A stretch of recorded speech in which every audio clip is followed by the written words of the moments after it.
Hello गति को सनाम को सगुन जोहार मानवा जुडासी यूट्यूब चैनल रे आपे सनाम को सगुन दाराम और तेहन नवा वीडियो रे आपे सनाम को सगुन दाराम। तो गति को बया को सब्सक्राइबर को ऑडियंस को सनाम को इन सेन खन अड़ी अड़ी गुणमान सला इन जोहार पे जोहार पे कना और तेहना नवा वीडियो रे आपे सनाम को हतांग दाराम पे। तो तेहन अब बन गलमारा नवा वीडियो रे गति को नवा यूट्यूब दुलदुल कान फेसबुक इंस्टाग्राम तीना सोशल मीडिया में सानाम दुलदुलो का ट्रेंडिंग रे चला कान अबोरेन इंटरनेशनल ब्लॉगर लाबा हंसदा और उनीरेन जहां गर्लफ्रेंड को मेने कान सोलोमी मुर्मू जहां दो नेपाल दिसम रेन कुड़ी कनाय नुकिना गे नितो वीडियो पूरा वायरल कना पूरा चला कना और एक तरफा अडी हड़ को रड़दा जे लाबा हंसदा नुई गे धोखा एमाव दिया और ओना कारण ते सोलोमी मुर्मू दय सुसाइड किदाय से पसी गयनाय से जहार जम कते गयनाय उनी दय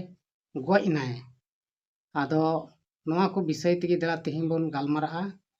नवा रे अकोया दोष कना से बांग कना नवा गे एक्सप्लेन लगाय बन। आदो दिला बन बिना बिलम कते वीडियो बन स्टार्ट लगी। तबे गते को आबो बन बड़ाय गया लाबा हंसदा जहां दो इंटरनेशनल ब्लॉगर कनाय उनी दो आसपास करेना वीडियो दो बाय बनाव ब्लॉग वीडियो उनी दो पूरा एटा एटा दिसम रे दाना दाना ते वीडियो बनाव थेन। आदो उनी वीडियो जहां गे बनावाय जहां गे दाड़ानाय और उनी साथ दो अकोय हम बको तहना एकला गे तहना आज एस्कार तगी उनी वीडियो होय कैमराया और आज तगी सनाम किछुए गोटा दुनिया दाड़ाना। आदो दाणा दाणा ते सरी से नासे नेपाल दिसम रेन कुड़ी बेंगलोर रे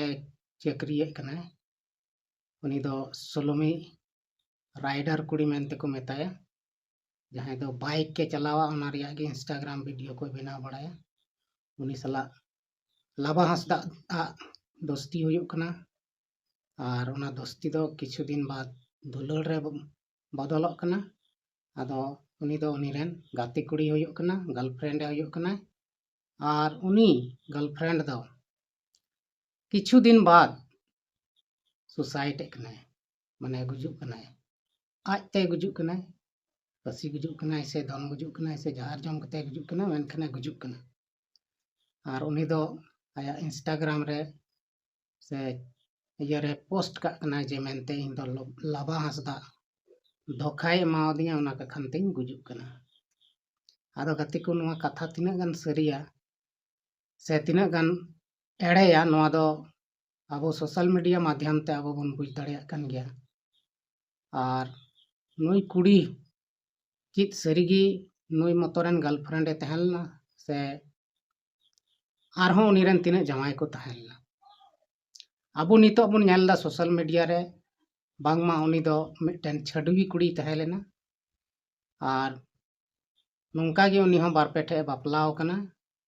और मिटन नुई दो जुल्हा कोड़ा हो गाते कोड़ा मेनाय तहलन तयाय यानी राकेश मिया मेन कते मिटन जुल्हा कोड़ा सला हो उनिया संबंध तहलन तया। आदो नुई दो अकोया कारण ते गयना नवा दो निथरी बांग पुष्टि कना। आदो बाडाय नामक कना नुई कुड़ी हो बेस दो बाय तहे कना एकेन लाबा हंसदा दोष बन एमावाय कना नवा दो माने बहुत भूल कना चेदा से बनार से कन दोष बांग तहन खान नोंका दो बांग हुआ।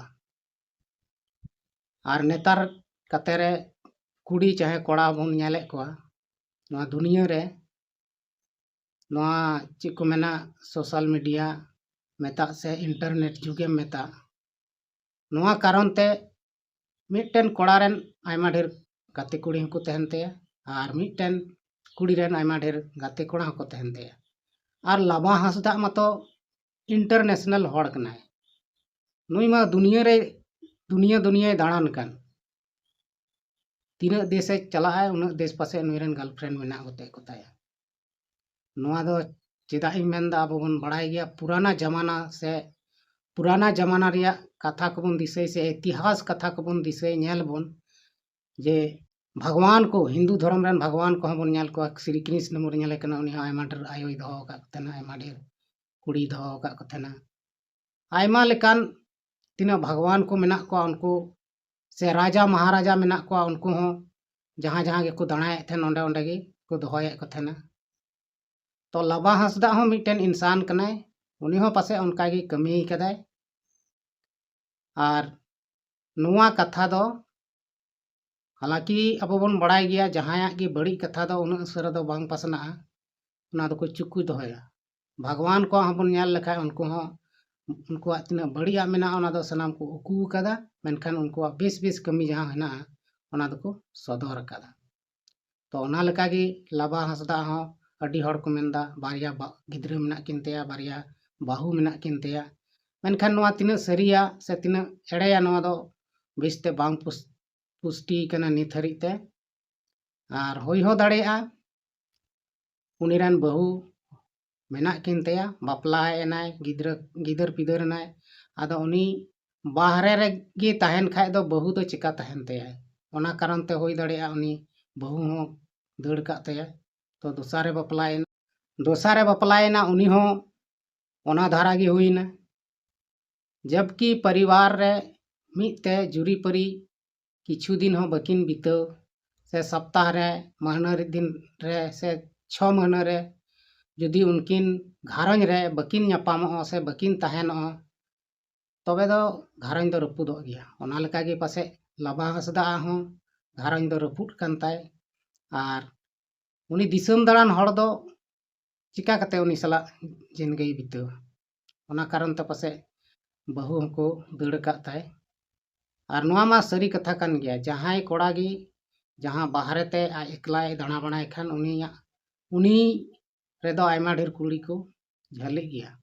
चेदा से उनी पैसा वाला कनाय और उनिया पैसा नेलते दुनिया रे आयमा लकान कुड़ी मेना कोआ उनी दको झले गया और नोआ कारण तेगे उनी दो गोटा दुनिया दाड़ान कान थेना और उनी रन बाहरे रे आयमा ढेर बहु को से गाते कुड़ी को मेना कोताय गया आदो नितो नुई सालोमी मुर्मू दो आया हो दोष मेना ओना कारण तेगे गज एना और बांखान दो बाय गज को उनी हो हानते नाते आयमा ढेर कोड़ाय बजाव का कथना जनी तो अकोय सेजोय ओना उनी बाय डिसीजन दाड़ेदा खेपियन खे लास्ट रे चिकाय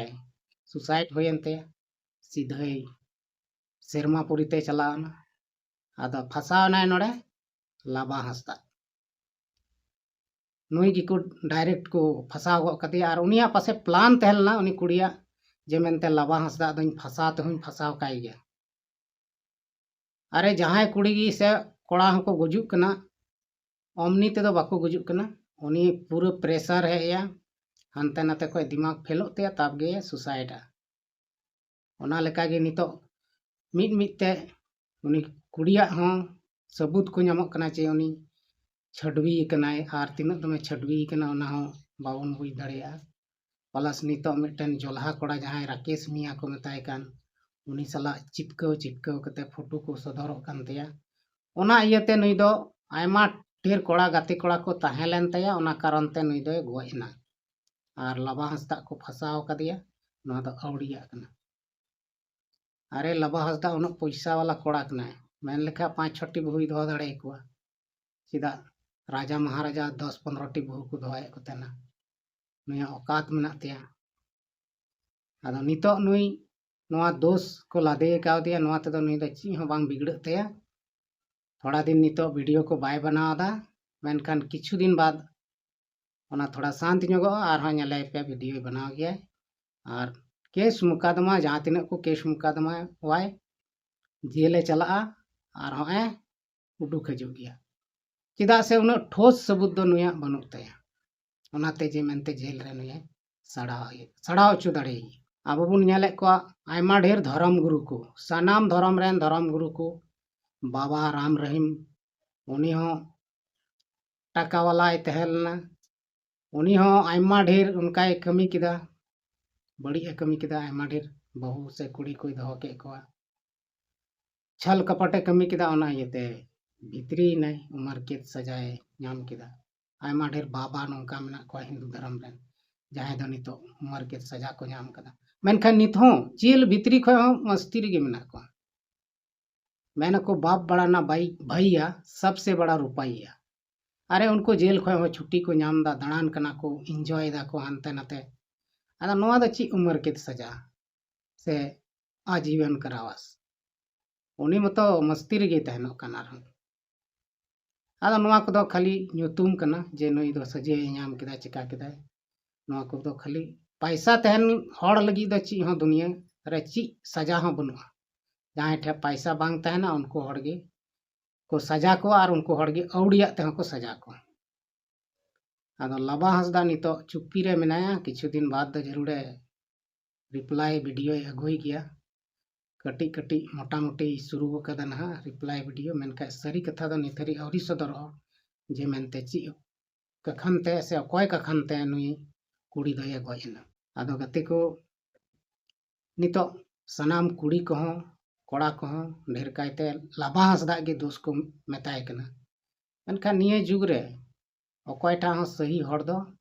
बनु कोआ नोआ इंटरनेट जुग रे मिट्टन हो बांदो कुड़ी बेस मेना को बांदो कोड़ा बेस मेना को अब जांच कते नेल ताबुन पे नोआ दुनिया रेन